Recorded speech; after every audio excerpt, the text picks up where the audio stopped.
Haven't talked Twitter.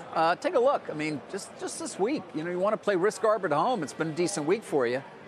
If you've been following the goings-on, of course, in the Delaware court, we're getting closer and closer to the 17th, which is when both sides will square off in front of Chancellor McCormick. But they've already been doing it. Long hearing on Wednesday. We're still waiting on opinion from her. Both sides claiming privilege for certain communications.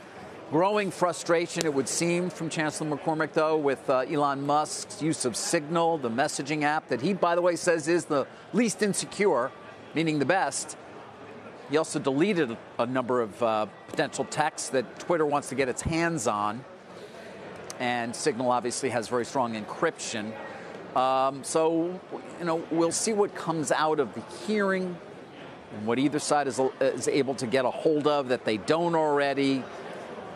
But, Twitter is alleging sort of bad actions on the part of Musk and his lawyers in terms of what they really are saying they're going to give and what they're actually providing. And then you got the back and forth between Dorsey and Musk, which has gotten some attention this morning or late yesterday in terms of their text messages. Interesting to see the back and forth between Musk and Dorsey's sort of endorsement of Musk taking over, but not particularly relevant to the case itself, which again is going to go back to whether or not Musk has the right to actually back out of the deal because he claims there are more bots on the platform than Twitter has said previously. No hearing of settlement yet. I'm not hearing it. I may be missing it.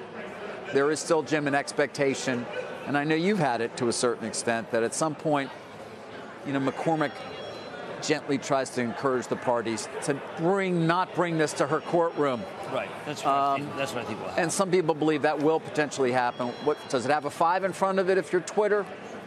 Probably, given the strength of their case. Well, but who knows if we'll get there. Meanwhile, the stock creeping closer and closer to 54.20. No, because we're going to be right. I mean, this is the way the court works. They try to get a deal, but Brett, the chairman will argue that we should get the full vote. I think something will be done a little bit less. And I was surprised, David, when you read some of the tweets. Did you notice that the Musk text actually, not the tweets. text? Yeah. The text. That Parag and Musk liked each other like on April 7th, and then on April 9th they disliked each other. They disliked each other. So how does that work, David, among these CEO billionaires? How does that work? I don't know how that works. There's all sorts of fun, little interesting things here. It's so prurient, isn't it? Signal text between Larry Ellison and Elon Musk. Unbelievable. They do the same things we do. Roughly what dollar size? Yeah. $1 billion, or whatever you recommend. Right. Whatever works for you. I'd recommend maybe $2 billion. Yeah. How about no problem. I know. And then my favorite is they do the same thing. Can I call you? Not right now. How about tomorrow? Maybe. What? Good now. Good. No, they were like just people. Call. They were like people. I mean, it was shocking. Except for, Musk basically says, "Listen, I'm an engineer," and Parag said, "I'm an engineer." Okay, wow, all right. Well, let's just work that out. And then I'm bored. I'm going to buy your company. Who says this stuff?